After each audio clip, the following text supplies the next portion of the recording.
Hi everyone, Paul Akers. It's Saturday morning. Last Saturday I landed in Japan and I was on my sixth study mission in Japan. This time I was with Norman Bodak again, the father of lean in the US, who brought lean and lean thinking to the US to businesses with his company Productivity. And he published over 100 books, and I was invited a second time to go with him to Japan, and we had the most incredible trip. So I want to do a quick recap because in a half hour I got to catch a plane out of here. And I wanted to tell you everything I learned. I'm going to do it very, very quickly. 6 times now I've been to Japan. The first time I came here, I found out how clueless I was. I was very, very successful, making a lot of money, everything going really well. And I saw the Toyota production system in living color, and I realized I'm on another planet. So that was my first takeaway the first time. The second time I came here, I began to realize, about 5 years later, that really all Toyota was doing was identifying waste in every process and eliminating it. And I went home from there, and that's when 2-second lean really started to take off, and I really started to understand the power of lean and really how simple it was. And then I came back a couple years later, and then I had the fortune of meeting with the vice president of Lexus, and I asked him what the most important thing was, and he told me teaching and training people and building a culture of continuous improvement. And that's really when I began to take lean to the next level, because I focused so much on our morning meeting, the 3S'ing every day, and building that kata, that routine of teaching and training our people. And that was the third time I came to Japan. And then the fourth time I came to Japan, I met with a president of one of the company's suppliers to Lexus, who's making the mirrors. And he told me, we're measuring 1/6 of a second. And I asked him, wow, aren't you stressed out? And he said, we don't have time to be stressed out, because if we don't operate at this level of excellence, we won't survive, because China is 2 days away from us and they're 2 weeks away from you. And that really solidified that trip, is that, man, the Japanese are measuring 1/10 of a second. They're that tuned in to waste and how sloppy we really are. And then I came back last year with Norman Bodak, and he asked this powerful question. He said, what is Japan really all about? And no one could answer the question. And the answer was quality.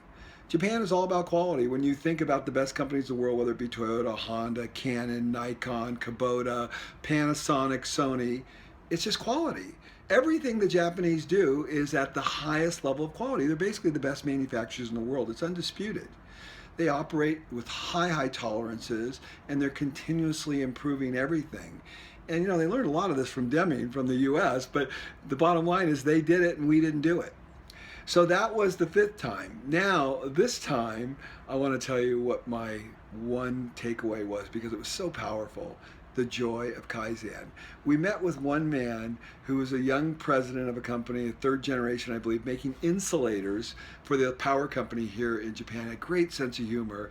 And they just recently learned lean as a result of Toyota coming into the community and teaching it to them. Now, Toyota had no vested interest whatsoever in teaching this company, because they were not a supplier to Toyota, but this is the kind of company Toyota is. Maybe people always ask me, well, why are you so excited? Why are you so jacked up? Because, I'm experiencing lean at a level that most people don't get to experience. And my connection with Toyota and what they've taught me on all the tours that I've been here has just really made me understand and appreciate what they're doing. They're doing something great for the world. And they went into this company and taught this company lean, and we just had the greatest time touring their facility, seeing their people make all the insulators and do all the cool things. But this president was special, because he said something in his presentation to us before we toured the shop floor. He said, we do lean because the joy of Kaizen. And I said, what do you mean the joy of Kaizen? What does that mean? He says, there's so much joy for a human being to learn and improve. And I thought, you get it.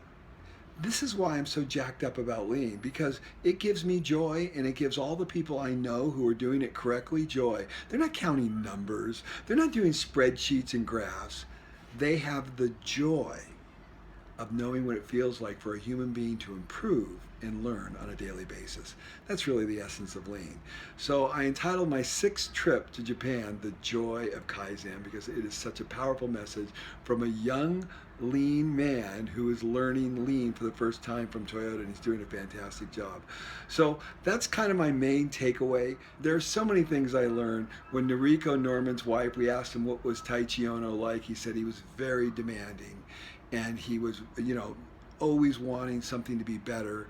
But she said something that was so powerful. She said, Ono would say, what a waste of life for people to do non-value added activity. You know, there's value-added activity every day, and there's non-value. And Ono said, what a waste of a life to do non-value-added activity. And people say, why are you hung up in this business principle?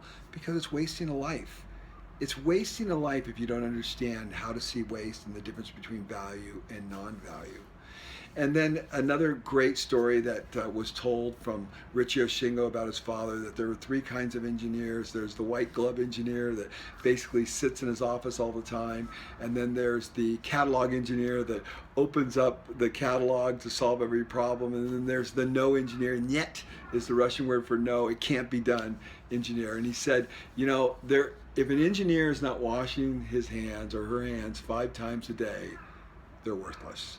And basically that means is, if you're not on the shop floor getting your hands dirty, you have no clue what's going on. And we saw that over and over again with the Toyota suppliers, first tier, second tier, as well as when we visited Lexus, that these managers and leaders were on the shop floor, and we were blown away by their commitment to continuous improvement. Originally, I named the trip the Relentless Lean Study Mission, because we just saw these companies relentlessly improving. They were already excellent, and they were still improving.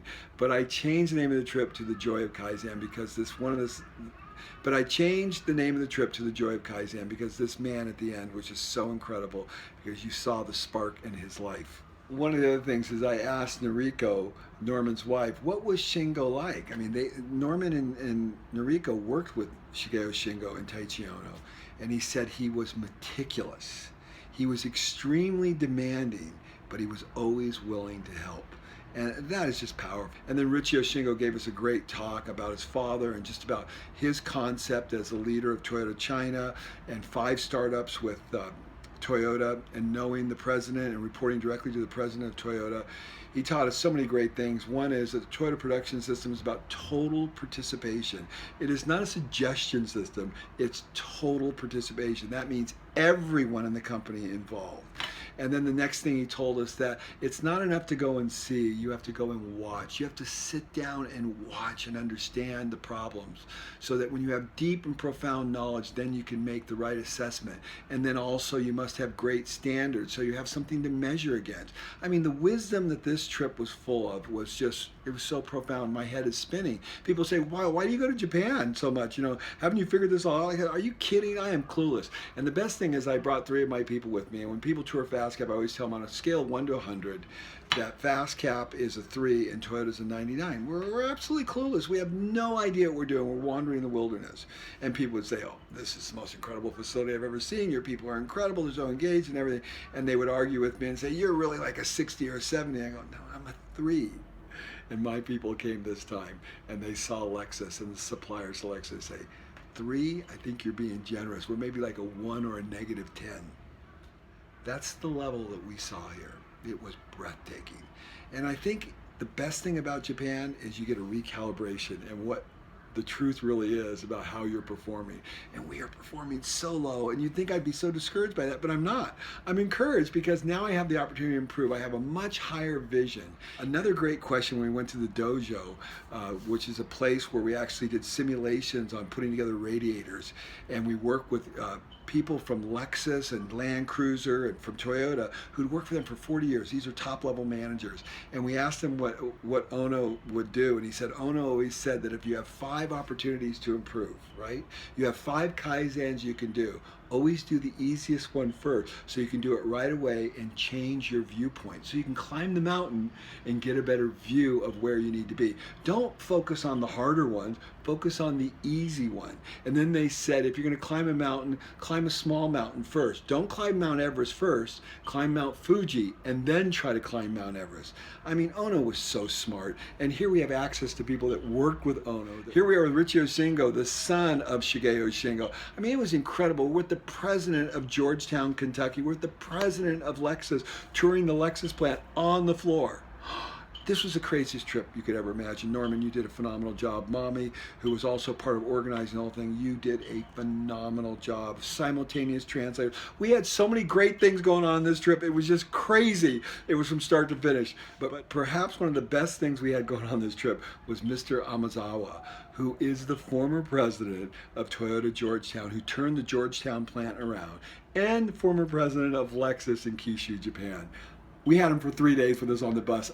Unlimited access, asking him questions the whole time, walking on the shop floor in Lexus, seeing the spray room with the replaceable cartridge system. We saw things that people would never see. It was crazy what this guy exposed us to, and he was completely candid and honest, and I love this guy so much. He was just fantastic. And one of the best things about him was he said Toyota has problems. Toyota's not perfect, you know, and you hold Toyota up as being this amazing company, and it is the most amazing company in the world, frankly, right? But they're still not perfect. They still have struggles, and that's encouraging too, because all of us have problems and struggles with our organizations and companies, but we just keep pressing on. And as good as Toyota and Lexus are, they just keep pressing on. They're relentless. We walked their training center with Mr. Amazawa. It was just crazy what we were exposed to. So, and I hope that you got some things out of what we talked about. Some people followed us on the chat. I know a lot of videos have been posted, but at the end of the day, it was a phenomenal trip. And Norman, I can't thank you enough for your friendship and your mentorship. And he's my father, basically. My dad passed away about 5 years ago, and Norman is my new adopted father, and he's just fantastic. And Noriko, his wife, is unbelievable. And I had the trip of a lifetime. And I can't thank all the people that came on the trip, my friends from around the world, whether it be Philippe from Portugal, or Ashley from the UK, or David Long from North Carolina. I had friends, Greg Glebe came, Glenn Bostek came. I had people from everywhere. Brad came from Canada. And if I didn't name your name, don't get mad at me. I mean, just people from everywhere. We had John and his team from Cambridge come. Just amazing, amazing people. So not only were the things we saw fantastic, but the people we connected with, the friendships that were made were irreplaceable. So hopefully this all helps you and encourages you to press on to excellence, never give up, never tolerate low-level performance. We can be so much better than we are, whether it be taking care of our health, as I talk about lean health, or building a phenomenal organization, as I talk about 2-second lean. It's all incredibly relevant, and we all are on a journey that will never end. Thanks a lot. Coming to you from Fukuoka, Japan, on the last day, Paul Akers. Thank you.